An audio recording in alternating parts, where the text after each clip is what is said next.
মাটির নিচের আলু উঠানো হচ্ছে, দেখি কেমন হয়।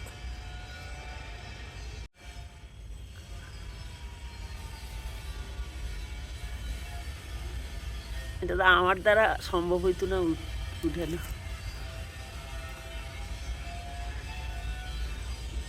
এসে তো মোটামুটি বড়ই তো লাগতেছে। হ্যাঁ, কত দূর হয় দেখেন তো। সাইডে মাটি আরো নিচে যায়। এই কোদালটা আছে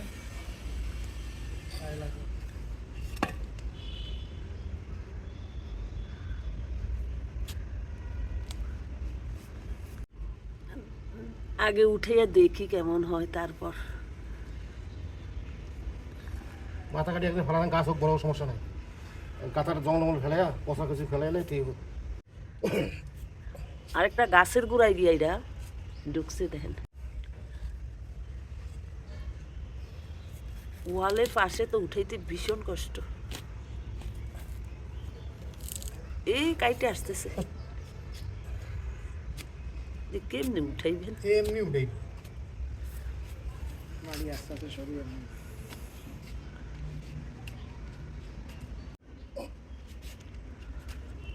ওয়ালের জন্য এটা বাড়তে পারে নাই।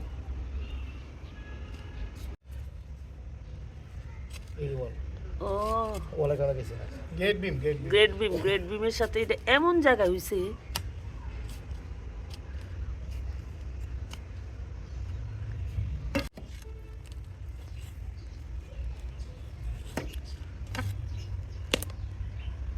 আচ্ছা ভাঙো, চিন্তা করে জায়গা তো নাই।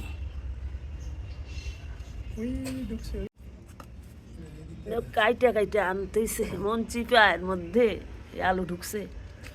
মাটি দিয়ে আরেক গাছের গোড়ায় ওই যে আর ওই যে দেখা যায় যা হয়েছে চিপার মাঝে মোটামুটি ভালোই হয়েছে। হ্যাঁ, এটা লাগাইলে হ্যাঁ, ওই এমনি কাটবে না, একটু এই এমনি কাটতে এটা এমনি কাটিয়ে এই মাথার লাগাই, এটা হচ্ছে গাছ কিন্তু এই জায়গা আবার আরেক জায়গায় সুন্দর করে যা পয় পরিষ্কার করে মোটামুটি 5 কেজি হবে না? 5 কেজি বললে মাটির আলু যাই হয়েছে তা দিয়ে রান্না হবে রেসিপি। মাটি পরিষ্কার করে নিয়ে আসলাম, 5 কেজির উপরে হবে। ছোট জায়গায় ওয়ালের চিপায় যে হয়েছে এতটুকু, সেটাই ভাগ্য আমার। যা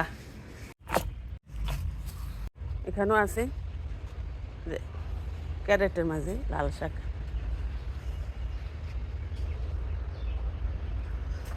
আমার টমেটো গাছে অনেক ফুল আসতেছে, প্রচুর ফুল। এগুলি পরে লাগানো হয়েছে আর এগুলি আগে আগে দিচ্ছে।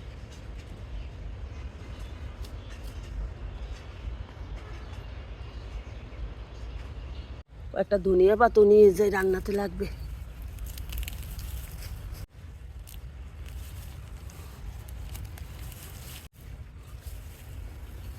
কেমন আছে সবাই? বাস স্পেশালি জীবনে স্বাগত জানাই বন্ধুরা। আজকে মাটির নিচের আলু রান্না করছি।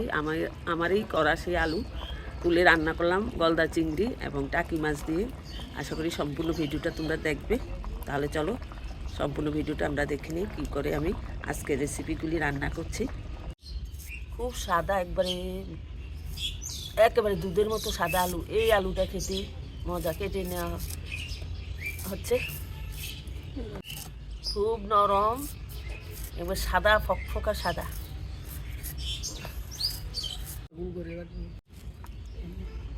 এমনি টুকরা টুকরা করে কইরা দাও, একটু বড় করো, বড় না করলে একবারে মোমের মতো নরম। এই ছড়াগুলি ছুটিয়ে নাও।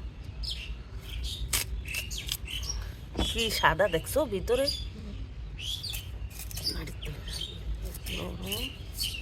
গরম জল দিয়ে দিলাম, ধুয়ে নিব গরম জল দিয়ে।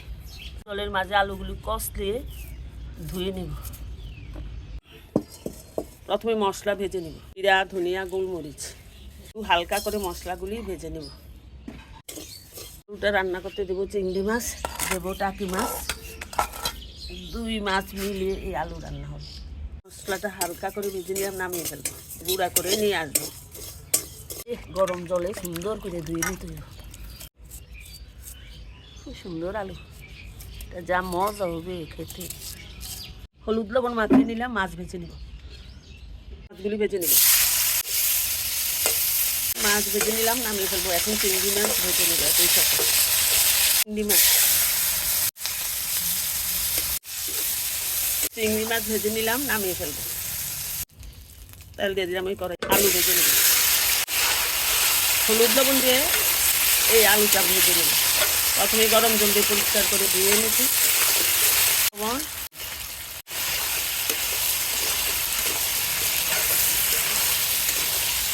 দিয়ে দিব কাঁচামরিচ অনেকগুলো করে ভেজে নিলাম, জল দিয়ে দিব।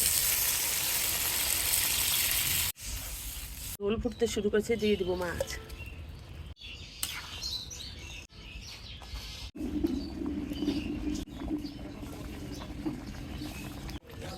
এখন নামিয়ে ফোড়ন দিব।